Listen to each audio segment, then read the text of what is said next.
You can see spirituality and limit it to religions, or you can open your eyes more fully like God and see it absolutely everywhere, all around you.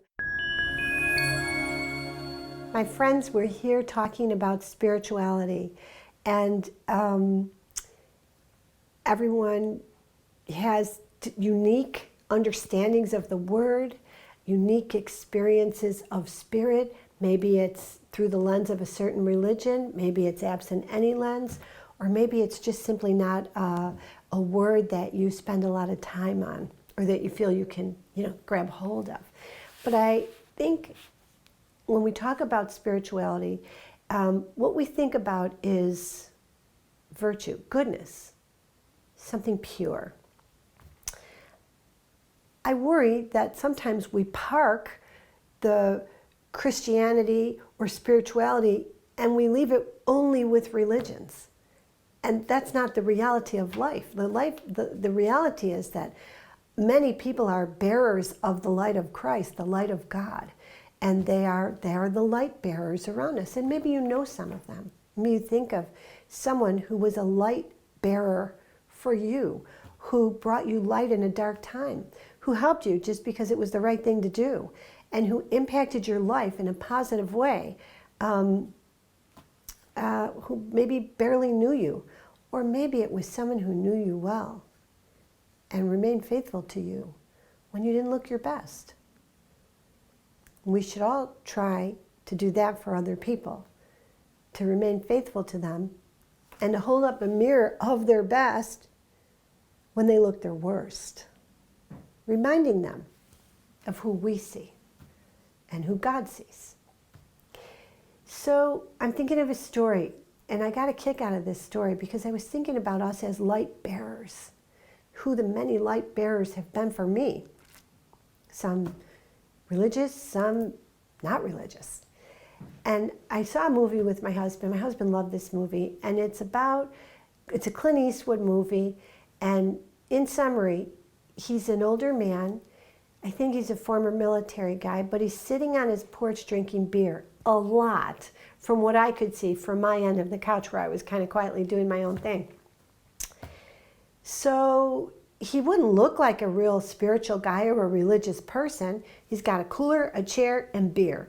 And in summary, his wife died, and he's really, really sad mad about it. So he looks like a cross and crabby old man, and he looks like he's sad. He's killing time till he can be with his wife. For him, life has lost its flavor, and he's just running out the clock. Not someone you would think of as a great spiritual individual. But inside, he's a light bearer. Next door to him, a Vietnamese family moves in, and they begin to suffer from the presence of a gang. And the gang harasses them and does bad things to them. And now, when they first moved in, this man was like, oh, neighbors, he doesn't want relationships. He's hurting, he's grieving. But as he observes this, he sees far more than the average person might because of his experience. And he sees that these people are in trouble and that by themselves they can't win.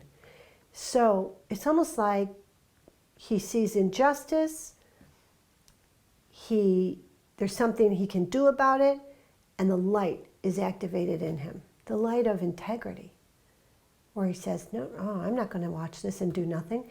So then in summary, he steps in and there's car chases, things like that, what you would expect from Clint.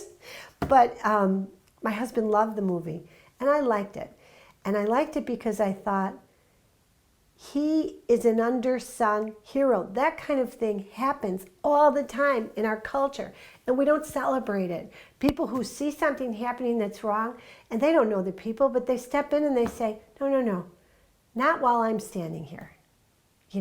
Maybe somebody's unkind to someone in a shop, and somebody steps forward and says, that's enough. Get your change and go away. Something like that. I remember the story of an old man who was in line at a store, and they a man in front of him was mistreating his wife. And that was a young, strong man berating her, humiliating her. And the man behind him in line was in his 80s. And he tapped him on the shoulder. He said, "Excuse me, you better speak to your wife with respect or someone's going to punch you in the nose." And I mean, the story brought out a lot of laughter because it was so absurd. But it's the same thing. He was a light bearer. And what he was saying was, no, I see you. I recognize what you're doing, and it's not okay with me.